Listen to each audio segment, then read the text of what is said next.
It's a move that many have now come to wonder why it was made. And we're talking about that move by the Central Bank of Nigeria on Thursday to deal with the issue of unbanning for the three items that were initially placed on ban for the issue of Forex 8 years ago.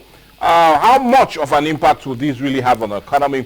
Will they deal with the issue of speculators that many are feeling is the reason for them to have relieved that ban? Or do you feel it further hurt the Forex crisis that we're deep in, knowing that the naira to a dollar today as it stands is 1,050 naira to a dollar? Well, anyway, dealing with it with no dull moment, we still have no other but our economist, Mr. Gideon Gooms. But remember, the big story is big enough to accommodate all your businesses. So come around and let's see how we can talk business. But anyway, the business of the day, we're talking about those items that have now been placed off the ban, and they can now seek from Forex from the CBN. And is it a right move? It's a move also by the federal government to seek for fresh $400 million to transfer to those vulnerable Nigerians. And the question is, are you among them? But anyway, he's right here, and we're still looking at the issue. And we're talking about how the economy will grow, hence the move by that of the CBN just on Thursday. But still, let's still further talk about the economy. And my next question, would this not even further hurt an economy they're trying to really jumpstart, if you allow me to say so? Because as we do know, if these items are being allowed to come into Nigeria, it's most certainly going to hurt our businesses and jobs, because they'll be leaving the shores of this land. And even if we look according to a very extensive investigation done by Punch newspaper just May last year, he said about 50 Nigerian businesses closed shop in the last 5 years, and all the reason for not having that business climate. Now we are not having to import most of these goods. Would those companies that are already here, can they deal with the competition? Because they have issue of power crisis. Over Forex that we're talking of, themselves and the importers will be running to the CBN to seek for such, because that's what they'll need in buying raw materials. So would this not further hurt our own manufacturers and let most businesses fold up because they will be leaving to go to abroad? Well, the stark reality, economically speaking, is for every $1 of import you bring to Nigeria, you have automatically exported 1,050 naira of job. So I think a government that wants to revamp the economy of Nigeria, which have been import dependent for the past decades, 60 years or so. Decades. We cannot continue to go import dependent and think we will cure the problem of unemployment. I don't know why we don't want to be like the Asian tigers, as we call them, or Japan, where they looked inward, saw where they had their comparative advantage, appealed to their people to see, look, the more we remain self-dependent, the faster we'll get out of our economic quagmire. So let us bear. And so every fund made available was being targeted at producing at home rather than exporting. Not that. Today, leisure, pleasure, sophistication that are driving our import regime does not help the average Nigerian. Now we are speaking to the economic situation. If these policies come, the competition that follows, that will follow, I don't think there is any Nigeria brand that will be able to survive. To match it. Let me just make a very little example here. There was a time in Nigeria where almost all the foreign warehouses for rice were owned by Chinese and Asians, because they could go home, buy, load. When they sell, they repatriate their funds. None of them built a silo that I can remember. In Nigeria. In Nigeria. They all hired big warehouses and they were just doing their business. And all their profits for one or two hands of Nigerians employed, the rest were repatriated. So we can't continue that way. But would this not also aid our own business? Because why I'm asking that, now look at it, 1,050 naira to $1. Yeah. That means if I'm an Asian man, I would naturally love to come to Nigeria, of course. Well, Of course. I'll just have $20,000 I agree with you. and I'm a multi-millionaire. I agree with you, but the issue is we're looking at the Asian economy, or we are looking at the Nigeria economy and the Nigerians. Because what we've done, let them not think I want to rubbish what they are doing. We have just in a way devalue our naira. That's what I'm saying. In a way. But devaluing your naira, devaluing your currency, so comfortable for the foreigner to bring in, while making it so tough, a tall order for a Nigerian to do same thing. Because if you have to, you pay through your nose. So, now, who creates the job? I have not seen an economy, sir, that was made by the blue chips. It is these small and medium enterprises that employ 5 people here, 10 people there, 20 people there, that ensures an economy grows. Now, these SMEs, what will happen to them? The little man having a kiosk, a little supermarket. Sir, I'm bringing you back to this discussion because let's take our minds back to 24 years ago when we had the return of democracy. Now, many will say why the Obasanjo regime flourished was we got out of a very tough corner. Tough corner in the sense that prior to that, we were under siege. Under siege in the sense that the international community had no business with us. They had no reason to do business with us because of the military junta. Yes, economic apartheid. Yes, but immediately we embraced democracy, everybody wanted to come in. And many will say one of the most prosperous years of Nigerian's regime or time ever will be the early times of democracy, the return of democracy. So would you not feel this government now looked at how it was in the past and try to make amends of what we've had in the last 8 years and open up the market, bring in foreign persons to import their products into the country and see if Nigeria will flourish on that note rather than the hardship we're experiencing and yet no return on we believing that what we're doing will kickstart the businesses here or even improve the lives of the farmers. Okay.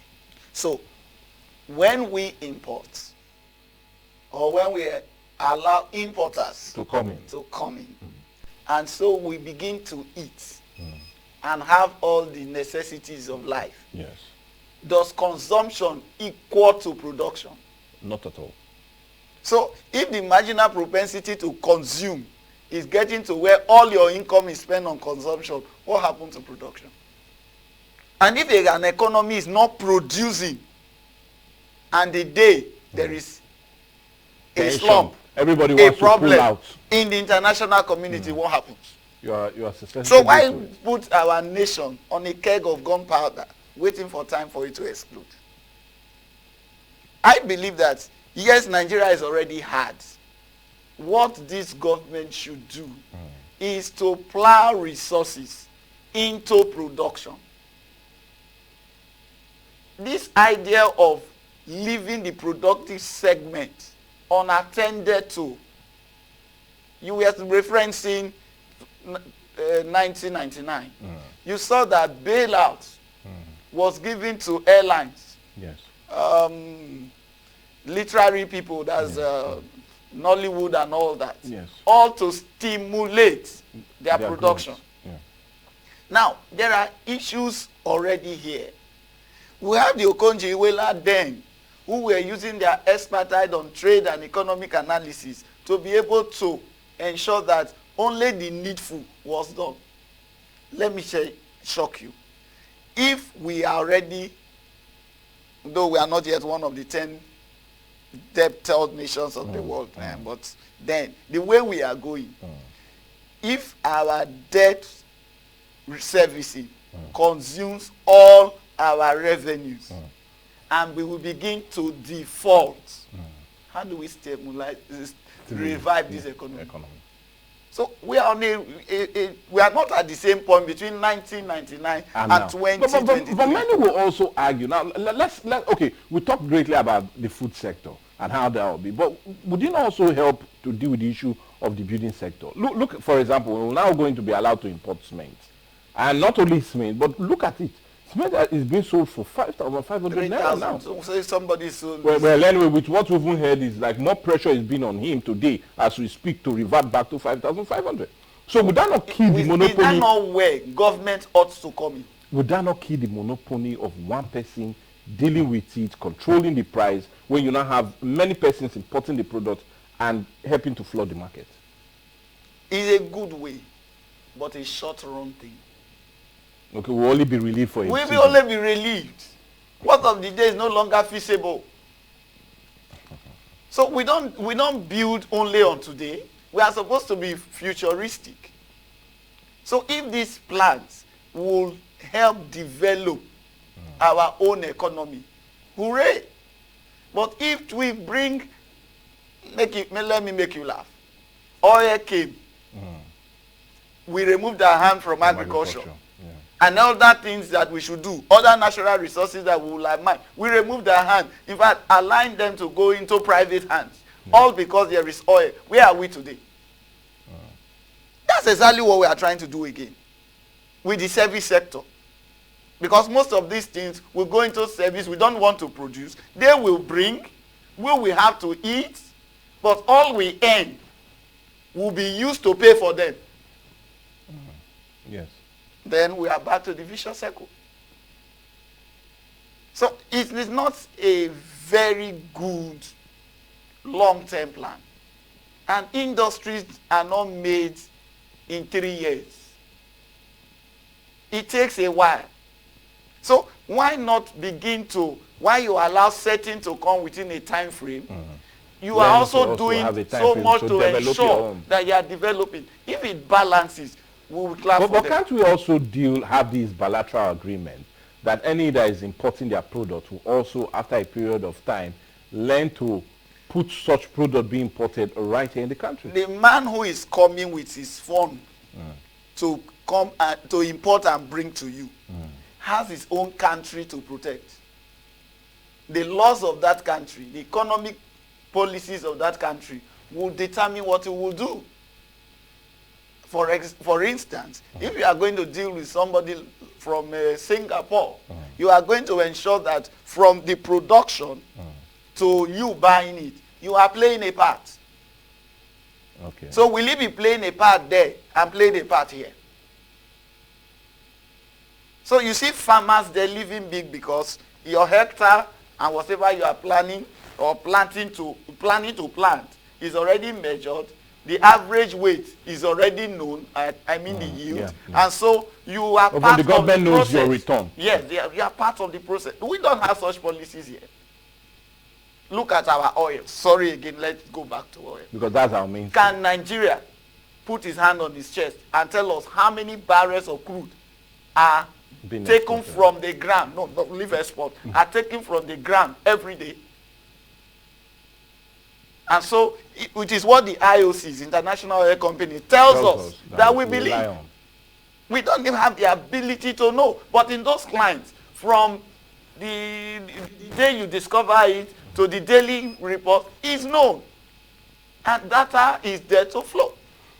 We are not in the same economic condition. Okay. Let's do something in Nigeria that would be... Now, I go to the toothpick. Companies, I think it was in Cross River or Akwa Ibom. I understand they have a factory that also should produce pencils and toothpick. What have the federal government done to ensure that those companies are actually producing at their peak, and so we don't need to import? Now, you have not, the one-legged child you gave birth to have not stood up. You open the road for people to bring in toothpick to Nigeria. What do you expect that company to do? To have the side chick have a second child. So here we are a policy that is likely to promote unemployment or job loss. Okay, anyway, all this, in case you're joining us, all this is the way the federal government feels they will help to deal with the problems, especially as it concerns Nigerians, the difficult time they're going through. Hence, a need for them to also reduce or ban some of those products that were initially put on hold 8 years back.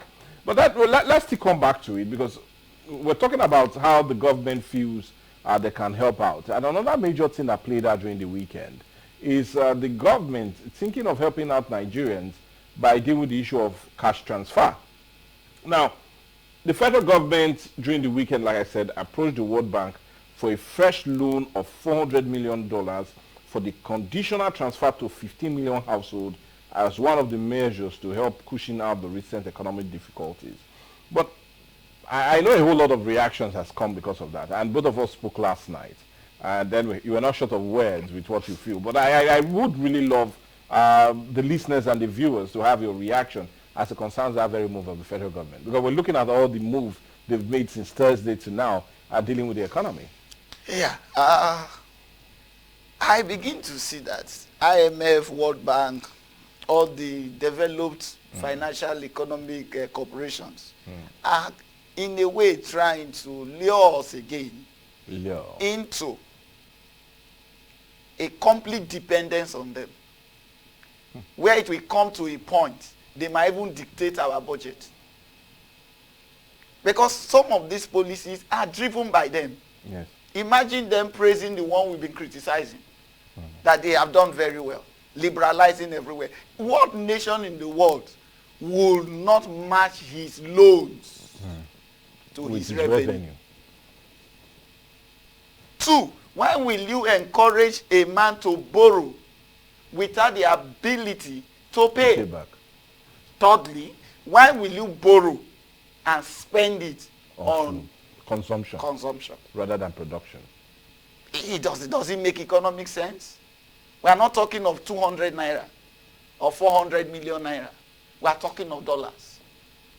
How much will it take to conclude a work, for example, on one of the refineries, on building a modular refinery, or building a silo, of ensuring that roads are better, so that the cost and time of transporting products from where they are produced to where they are consumed is reduced?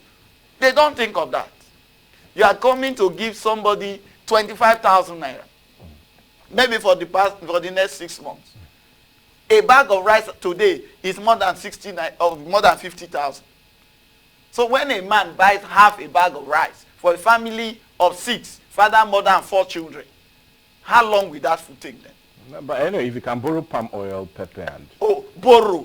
But I'm happy you said borrow, because the federal government borrowed to give you 25, so he allows you to go and borrow the other ones to live. Then you just live your life on a debt circle. It doesn't make sense.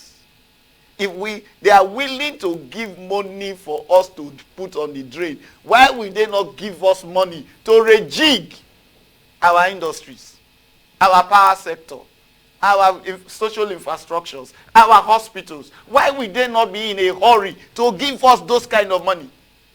Tell them you want to do. The other day we signed an agreement with Germany that they will come to help us with. Like, where are they? If they have backed us, okay, German, if Nigeria can't pay you, Cement, we will pay. Just that kind of an agreement will have pushed Germany to come to Nigeria and do the best they can. Those who came to design our refineries, they are still there. If, okay, Nigeria cannot pay, we will give them loan to pay you. Won't they come and ensure that the place is done? Why don't they give Nigeria loans to do the right thing that can restart Nigeria? They are always in a hurry to care for, 20 million out-of-school children, so that we borrow and the money is gone. But anyway, many Nigerians will say we still love them because they want to keep us alive.